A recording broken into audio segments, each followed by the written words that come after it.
لکه څنګه موسی علیه السلام څکله هغه زمانه کې قحط راغلو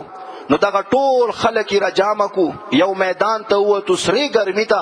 الله تعالی ته فریاد کوي چې اللهم اسقنا غیثا چې یا الله مونږ باندې باران وره وانشر علینا رحمتنا یا الله مونږ باندې خپل رحمتونه وره نو جبرئیل علیه السلام ورته الله تعالی را واستول چې اے موسی تا پیغمبري کې څه شک نشتا تا دعاګانو کې څه شک نشتا اوس به در باندې زباران را وروم خو دغه د تا ول قوم دغه میدان کې دسې یو سړی ناسته چې هغه 40 کاله وشو ما سره مقابله کوي هغه 40 کاله وشو یو فرمانبرداري هغه زمانه دی کړي شپه او ورځ هغه زمانه فرمانیانه کوي نو زب څنګه باران وروم دسې وکړه ته اعلان وکړه چې دغه سړی دغه اوسې دی میدان نه نو اوس ګوره زه تا باندې باران وروم او کنه وروم موسی علیه السلام ورته ویل چې د دومره غټه مجمع د زرګونه تعداد دی زه به دوی ته څنګه دغه आवाज کوم څنګه برسیږي نو الله تعالی د طرف نه ورته دغه پیغامو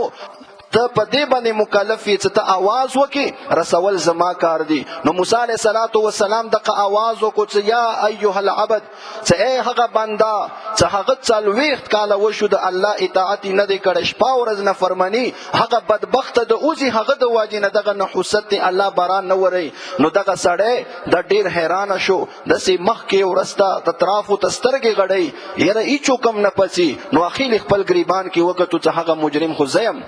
هغه ګناهګار خو زیم هغه منحوس انسان خو زیم خو دغه وخت کې هغه یی چې اوس کچرته ز اوزم نو ټول خلکو ته ز شرمېږم چې دغه خلکو سره به ز سبا سترګې نشه ملاوله خو دغه وخت کې الله تعالی طرف ته هغه رجوع کوي الله تعالی ته سوال کوي چې یا الله 40 کاله وشو ما د تانه فرمانیانې کړي خو تاسو نه يم شرموله او نن خو ما ګناه نه دی کړي نن خو زه سحر نه راغلایم نن ما ګناه نه دی کړي او څه نن ما ګناه نه دی کړي نن به ته ما شرم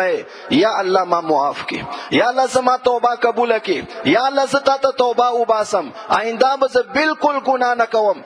دغه فریاد الله تعالی سره شروع چې الله تعالی د طرف نه باران شروع شولو موسی علیه السلام هم حیران دي په خپل خبره چې اوس ما باندې الله تعالی دغه اعلان وکړلو او زه ګورم یو سړی دغه مجمع نه دی پرتله او الله تعالی باران را ورول یعنی هغه په خپل ځان باندې دغه خلق بچي چې ته دروغ یلو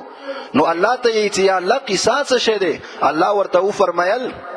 چې هغه بنده ماته توبه وبستله هغه توبه ما قبول کړله تاسو باندې باران را اورول نو بیا ورته موسی علی السلام شوق د واچ نه یی چې یره دغه بنده خو لیدل پکاري دي دغه بنده سره خو ملاقات پکاري دي د دومره خوشبخت انسان چې الله تعالی د دې توبه قبول کړو دغه توبې د واجب نه په مونږ باندې باران را اوریدل یا الله دغه سړی ماته وخی چې زور سره ملاو شم الله تعالی ورته یی چې دې 40 کاله وشو زمانہ فرمانی کوله ما چاته نو ورتا کړي نن ز توبه ما قبول کړله او نن ز تا ته وخیم و شرموم د سینې شکیدله نو ګوره الله تعالی ډیر مهربان ذات دی مونږ او تاسو الله تعالی ته توبه او بس رجوع وکړو الله به په مونږ باندې برنونه اوري